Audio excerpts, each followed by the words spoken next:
بسم اللہ الرحمن الرحیم۔ السلام علیکم میرے پیارے بھائیوں اور بہنوں۔ ایسی پریشانی جس سے نکلنا ناممکن ہو، اس کے لیے بہت خاص وظیفہ آیت کریمہ 313 مرتبہ اس نیت کے ساتھ صبح و شام پڑھیں کہ یا اللہ مجھے فلاں گناہ کی دلدل سے نکال دے اور میرے اندر کی جو خرابیاں ہیں ان کو دور کر دے۔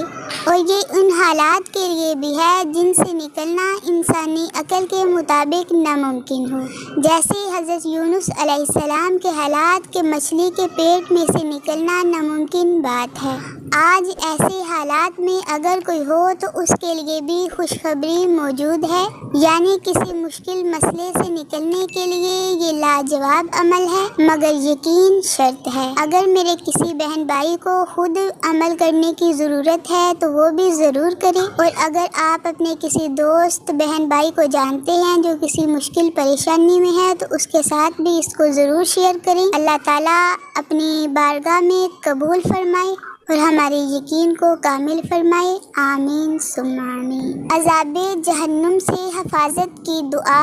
حضرت سیدنا انس بن مالک رضی اللہ عنہ سے مروی ہے کہ نبی کریم صلی اللہ علیہ وآلہ وسلم نے فرمایا، جو شخص 3 بار جہنم سے پناہ مانگتا ہے تو جہنم بھی کہتی ہے یا اللہ اسے جہنم سے محفوظ رکھ۔ وہ دعا یہ ہے، اللہم اجرنی من النار، اللہم اجرنی من النار، اللہم اجرنی من النار۔ موت کو بھی موت آئے گی۔ رسول اللہ صلی اللہ علیہ وآلہ وسلم نے فرمایا، جب جنت والے جنت میں اور جہنم والے جہنم میں چلے جائیں گے تو موت کو ذبح کیا جائے گا اور اس کو جنت اور دوزخ کے درمیان کھڑا کیا جائے گا، پھر اسے ذبح کر دیا جائے گا۔ پھر اعلان کرنے والا اعلان کرے گا، اے جنت والو اب موت نہیں ہے، اور اے جہنم والو اب موت نہیں ہے۔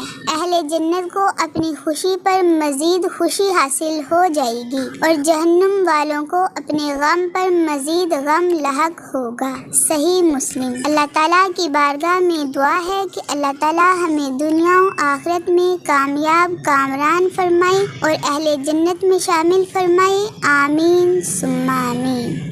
پیر کے دن کا انوکھا راز۔ حضرت عبداللہ بن عباس رضی اللہ عنہما فرماتے ہیں کہ پیر کے دن کو آقائے نامدار تاجدار مدینہ صلی اللہ علیہ وآلہ وسلم کی سیرت کے ساتھ ایک خاص مناسبت اور خصوصیت ہے، اور وہ یہ ہے کہ پیر کے دن آپ صلی اللہ علیہ وآلہ وسلم کی ولادت باسعادت ہوئی، اور پیر ہی کے دن آپ صلی اللہ علیہ وآلہ وسلم کو نبوت ملی۔